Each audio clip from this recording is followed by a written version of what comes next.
Welcome to the Three Martini Lunch. Grab a stool next to Greg Columbus of Radio America and Jim Garrity of National Review. 3 martinis coming up. Hope you had a great weekend. We're glad you're with us for Good, Bad, and Crazy Martinis. Jim Garrity is still on spring break, though. I'm Greg Columbus. As usual. I am back, and that is the voice of Rob Long. He is a co-founder of Ricochet, contributing editor at National Review Online, host of the Martini Shot. So we are Martini brethren, even when he's not guest hosting for Jim. Right. And so, Rob, I was talking to you about this before we started, and our listeners know that I was gone for a couple of days last week, but I don't travel by air a lot for work. And there's a couple of things that I wanted to run past you because I know you travel more than I do. First of all, when you're boarding a plane, they don't do it from back of the plane forward anymore. They do it by groups, and I'm not sure how the groups are determined, but it means there's a massive backup on the jetway now as opposed to before, because you got to wait for people in closer up seats to put all their stuff away. But my favorite part of the boarding process is how they have 2 rows that do exactly the same thing. The first 4 groups, because you're the first class or you're the priority gold, platinum, medallion class, you get to go in one lane that's a little bit closer to the counter. But if you're in the later boarding groups, you have to move at least 6 inches to the left and go into a different lane. And sometimes they'll cordon off the 1 through 4 section lane. So the hoi polloi know that they are not in that category. But yes, for those of us who are, platinum, gold, whatever, frequent flyers, that's the whole point. That is the whole point, Greg. It's not so much that we're all going to be in the same tube, but I just want you to know that I have high status. That's all it is. I want to be group 1. You get to walk on the special mat. Yeah. Yeah. I like that mat. So that's all the perks that go along with it. But yeah, a good trip, but watching that and then also having to save the seat between you in the boarding area because of social distancing. But then, of course, while you're on the jetway, cramped because of the boarding group situation and how you're sitting next to people for however many hours you're on the flight, literally rubbing elbows is quite interesting to watch as well. I'm sure you've got some thoughts on this. But your mask, the most important thing is you're wearing your safety mask. The safety mask is going to save you. It's going to save all of us. We just need to keep masking constantly. Or actually, I'm making a joke here because the truth is that I think now I flew last week and I got a sense. I mean, I didn't ask anybody, but everybody working there on the plane and around the plane is so tired of this. They're just like everybody else. And I think even the person, the flight attendant making the announcement was like, please wear your mask. It's just the law, and it's going to change in a week. We promise, and it is.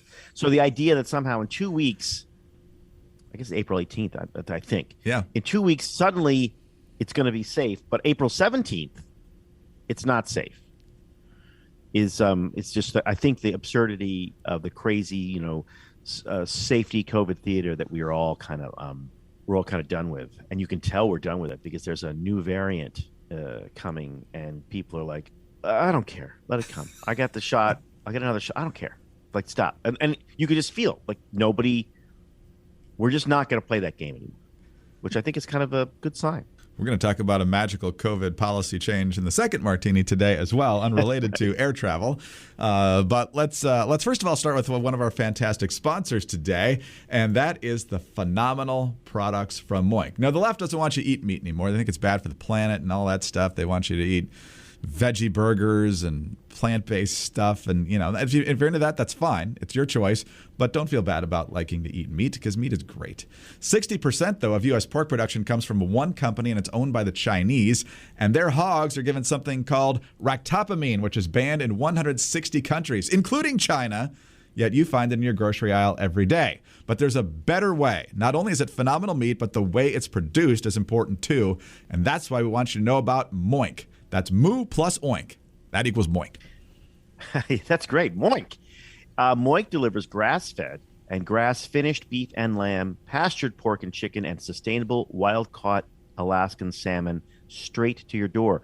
Moink farmers farm like our grandparents did, and as a result, Moink meat tastes like it should because the family farm, as you know, does it better. The Moink difference is a difference you can taste, and you can feel good knowing you're helping family farms stay financially independent too, but you get to choose meat delivered in every box, like ribeyes, chicken breasts, pork chops, salmon fillets, and much, much more, and you can cancel anytime. I love the Moink box. I've gotten several of them now from Moink. The steaks are fantastic. I absolutely love the chicken and the pork. As we just mentioned a little bit earlier ago, the bacon is probably the best bacon I've ever had, and that is saying a lot. It's hard to not love bacon, and I do, and I think Moink is really the best that I've ever had. So I love getting my Moink box, and I know you will too. So keep American farming going by signing up at moinkbox.com/martini right now. And listeners of this show will get free filet mignon in every order for a year. That's 1 year of the best filet mignon you'll ever taste, but only for a limited time. Spelled MOINK box.com/martini, moinkbox.com/martini.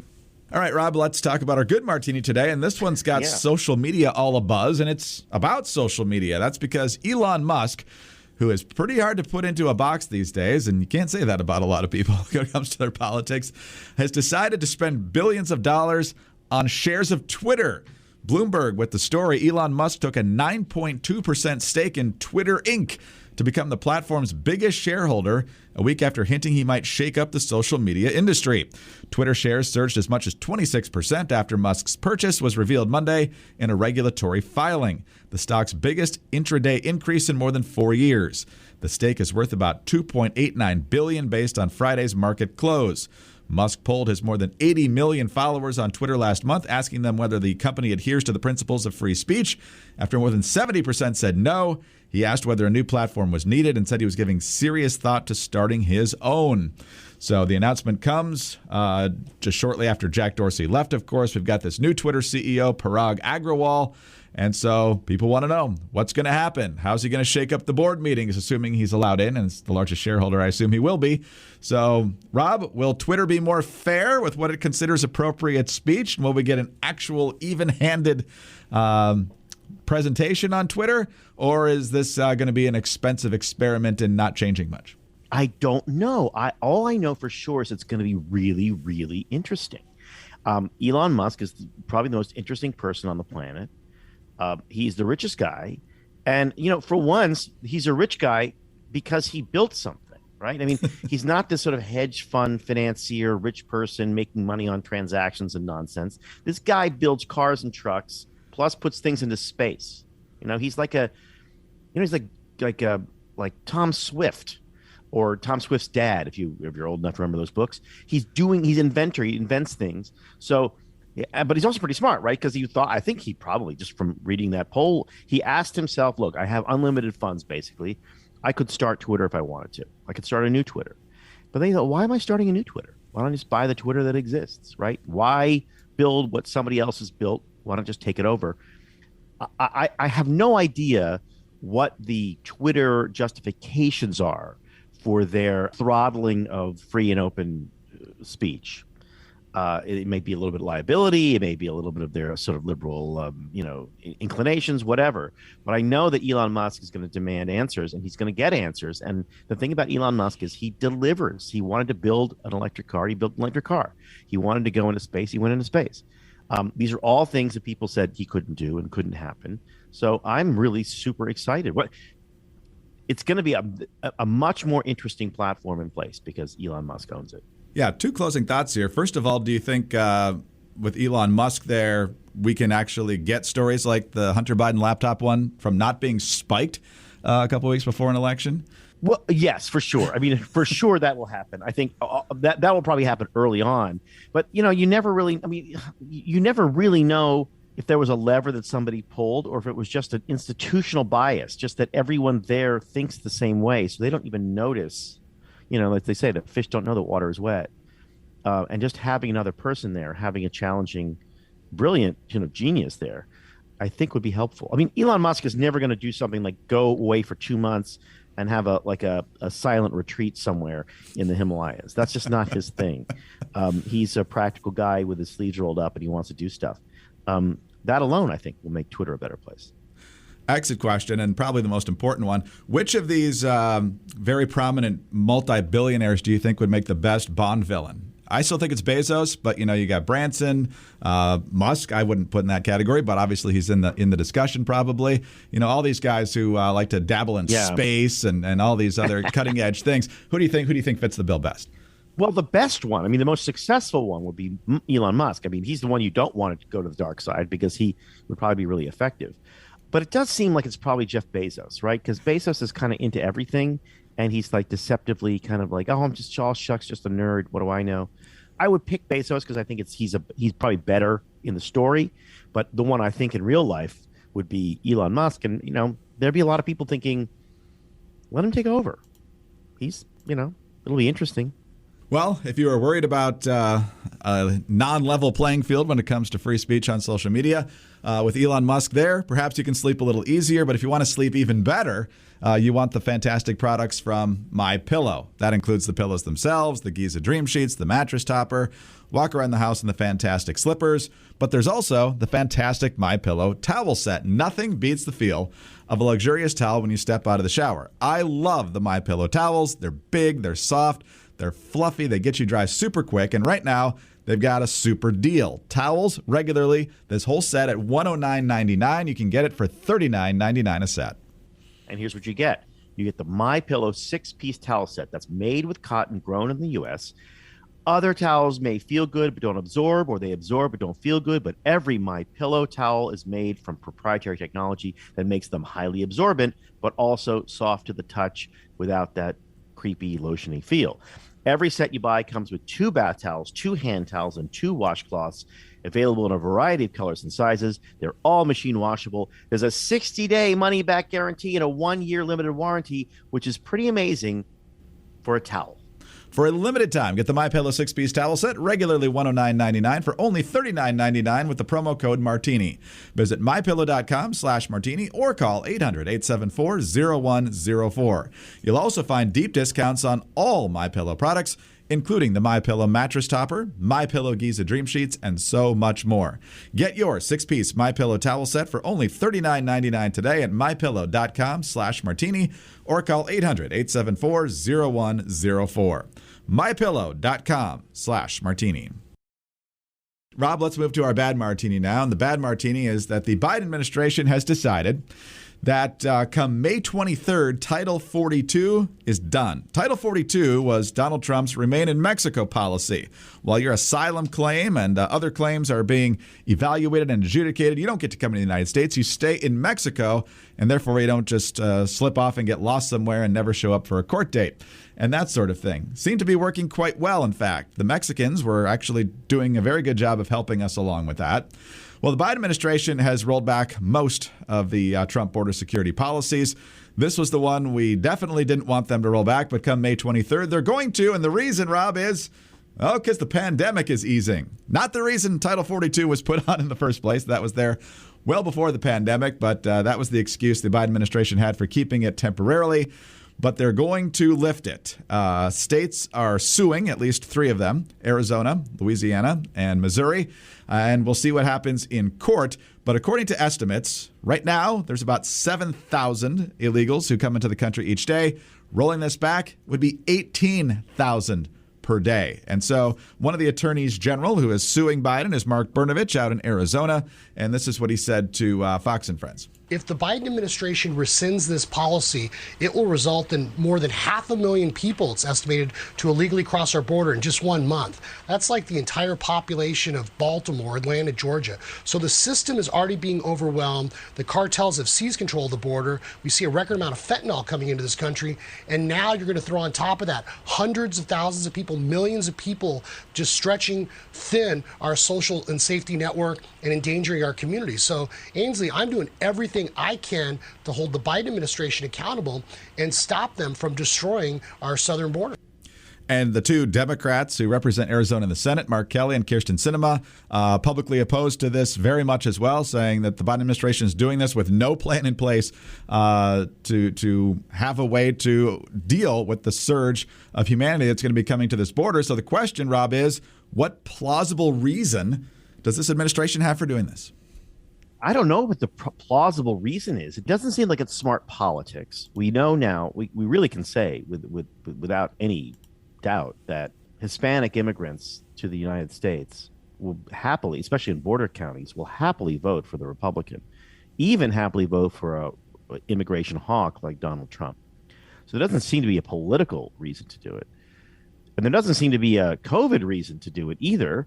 It to me, what's baffling about it is the idea that you're going to take people. This is what happens. They get in planes and they fly them around the country. And the idea you're trying to turn every state into a border state, especially now, right, where you have a labor market that's getting tighter, which is good, and you have wages which are going up, which is good too. I mean, that's not a bad thing. That's what we're supposed to be going for. So that whenever that happens in the United States, you do have this sort of vacuum effect where waves of illegal immigrants cross the border to get jobs. You could bet on it. It's like the sun rising. It happened in the 90s. It happens anytime the economy heats up, which it is kind of heating up now, and wages are going up, and there are unfilled jobs that employers are saying they're unfilled jobs. So it's going to happen. The idea here, though, is this is the time when you want to be vigilant, right? When the U.S. is in recession or the economy slows, so does illegal immigration. It becomes less of a problem. It actually disappears as a problem, basically, and nobody thinks about it. It only becomes a problem when we have the economic conditions we have now. So there is no justification for it except the kind of a weird and I think misplaced and incorrect political calculus. And so I'm running, every now and then trying to figure out what are they thinking? What play are they playing? And this one I find baffling. There's no reason for it. It's a vote loser for the Democrats in general. It is a vote getter for the border states in general. This is what the young people call a self-own. I'm not sure I understand the reason. Well, what am I missing? They think they're going to be future voters at some point is right. The conventional wisdom here. But and they also think it's going to be a way to win over Hispanic voters. But if the Democrats have looked at the trend in Hispanic voters lately from 2020 and how much they trended towards Trump and other Republicans, and now on the generic ballot, I think it's Republicans +9 among Hispanics. People who came here legally want nothing to do with this sort of policy. Yeah, and it seems, again, like one of those things where I guess people are too old or they're not focusing on the truth. This is not new. These are numbers that we've had. We've had them now for almost 5 years, 6 years, and the trend is really, really clear. Now, maybe on balance, if the Democrats decided that they weren't going to use the term birthing person anymore, and they weren't going to try to corrode the schools, and they weren't going to try to overregulate business, they weren't, in other words, weren't trying to be Democrats, then maybe if this was the only issue on which they were identified, they may, in fact, be able to rebalance some of the Hispanic vote. But as long as they are so wacky on all these other things, Hispanic Americans are like, wow, yeah, we should have border security, but also, maybe we should have a natural gas pipeline, and maybe we should like have schools that just teach reading, writing, and arithmetic. If this is a loser for the Democrats, I just don't understand. I don't understand. Except the fact that I feel like they don't realize how liberal they are. They don't really realize how out of step they are. So as far as they're concerned, this is like, Republicans equals Democrats, except that Democrats like people who speak Spanish. And this just isn't flying anymore. And I'm surprised that an administration filled with professionals could make this kind of elemental error. But then I guess I should be surprised every day with this president. Maybe it's bad that Elon Musk is at Twitter, because I think the Democrats take their cues from the ranting and raving on Twitter, which is not at all reflective of the larger swath of society, as many Democratic presidential candidates in 2020 should be able to attest now. The Kirsten Gillibrands and Beto O'Rourke's, who tacked as hard left as they could to appease the Twitter mob, and then realized those aren't the people that actually turn out and vote. Right. And so, but if Musk provides a more normal playing field for Twitter, maybe the Democrats will wise up, which in some ways would be good, because then they wouldn't have such radical policies. But then they might actually start making a little more sense. Not a lot, but a little, and might be a little harder for some voters to make up their minds. All right. But that would be good. I mean, that would be good for America. I mean, America's better when both of the parties, or all politicians, are at least somewhat connected to a reality. It's not good to have one party spinning out of in craziness. All right. Well, speaking of reality, let's move to our crazy martini now. And wow, Kamala Harris, there were a lot of things we expected when she became the vice presidential nominee and then eventually vice president of the United States.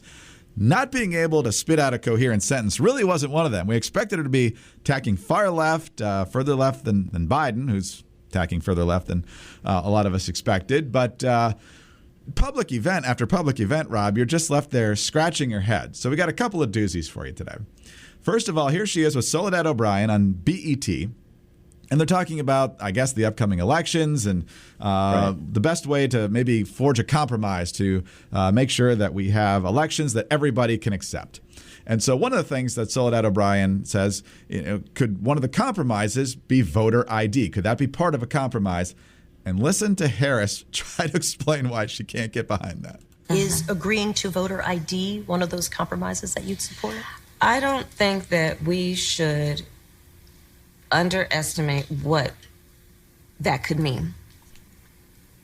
Because in some people's mind, that means, well, you're going to have to Xerox or photocopy your ID to send it in to prove you are who you are.